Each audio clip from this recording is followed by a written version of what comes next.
Hello and welcome to your astrological vibrations for Wednesday, October 25th, 2023 by Gaia Blooming.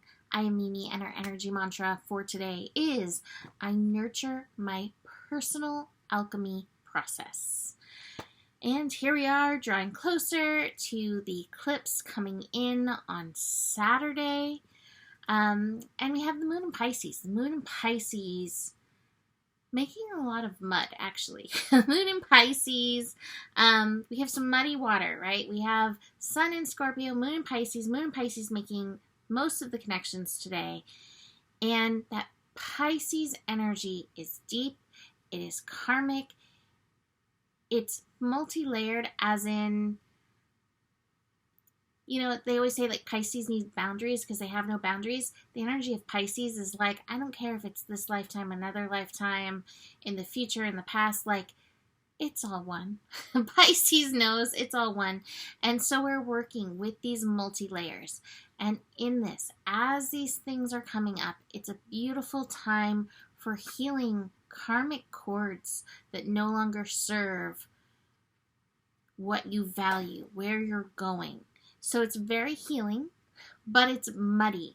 It can be confusing. You may feel a little stuck in the mud, and you have to remember that mud is cleansing energy. So especially if you're feeling stuck in the muck, recognize this is a cleansing period. Relax into that energy. So as we move through the day, the moon is going to connect to Venus, to Uranus, to Neptune, and to Pluto.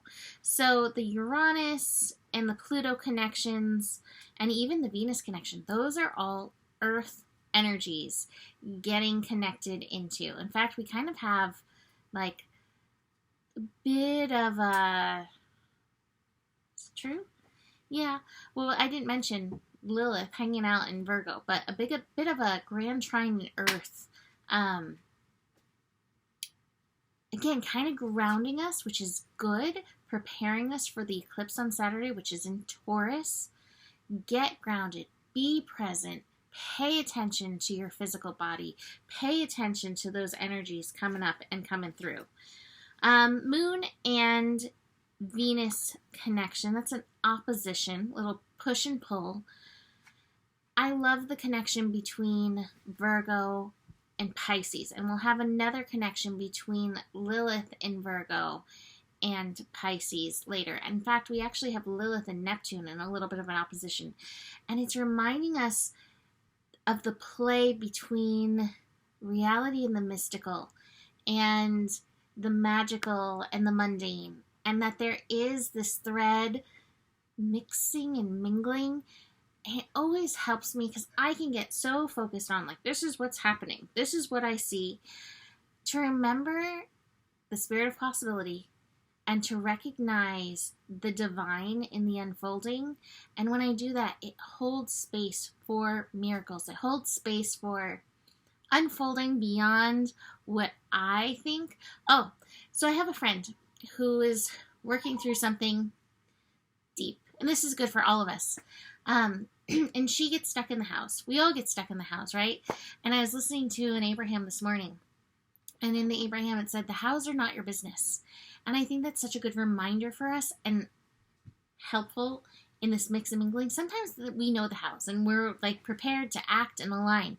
But when you don't know, there's a reason why you don't know. And it's okay not to know. And it's okay to sit in your not knowing. And it's okay to let the universe unfold some things.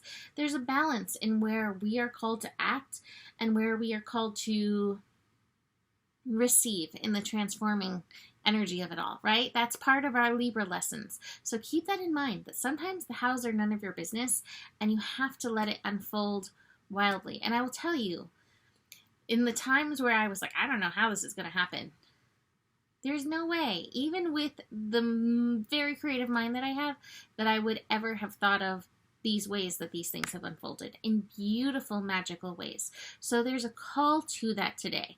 Remember that. Moon and Uranus, some lazy cat energy going on. Take your rest where you can take it. Notice how you feel when you rest. If you are shooting yourself, I should be doing this, I should be doing that. This week is intense. And the eclipse in Taurus is reminding you, you are worthy because you are. The end. It's not because you do all of the things. It's not because you give so much or whatever. We tell ourselves these stories, but truly you are worthy because you are, period. So relax. Moon and Neptune connecting, that's later in Wednesday evening. Definitely some good meditating energy, some daydream energy. In this eclipse, you know, people have varied ideas about manifestation during eclipses. Truly, I think that we're always manifesting to one degree or another. We are always like, yes, please, more of that. No, thank you, less of that. We are always putting our opinion into the divine. When we have a new moon and we're using our intentions, maybe we're refining it. Maybe we're paying a little bit more attention to it, which is good. But we have to recognize this is something that's always happening. So especially in this Earth eclipse, pay attention. What are you calling in and what are you releasing? Pay attention to this. Last connection is the moon and Pluto. That's late in the evening. It is a sextile, but even a plutonic sextile is challenging because Pluto has challenge for us. So watch where any fears may bubble up. Watch where feeling puny and small may bubble up. And tend to your internal alchemy process. Be present with the wounds. Be present with those energies. They're showing themselves to you for a reason. They're like little Wookiees hiding or coming out from the trees. Like, pay attention to the Wookiees. So there's your daily dose of playfulness from me with the Wookiees. We have some strong mental energy coming through. So while the overall astro energies are not mental in this moment, there's some mental indecision, challenge energy. And just like I was saying, Spirit's like, you are a creator. What are you creating? If you are in decision, what's influencing you that's making you feel stuck, that's making you feel confused, that's making you not know which direction to go in? That is part of your maturity process. And like I said, where you can, bring in the playfulness. The last card, we got an extra card today, is the Miser. So this is kind of that stuck in the muck feeling. We're feeling stuck, and chances are if you're feeling stuck, you're holding on to something, whether it's the how, needing to know the how, or thinking it has to look one way. It could be as simple as that. It could be something physical that you're holding on. It could be somebody that you're holding on to. It could be a belief that you're holding on. Be willing to recognize where you are being stuck and where you are engaging in this stuckness by holding on to something. But I think for a lot of us, it's the hows, that needing to know. And this is where surrendering to spirit can help. So that is it for today. You can book a reading with me. Email me, mimiclark@gmail.com. Besides that, the better it gets, the better it gets. There's more than enough love in the world for you. You have the power, and remember who you are. Namaste.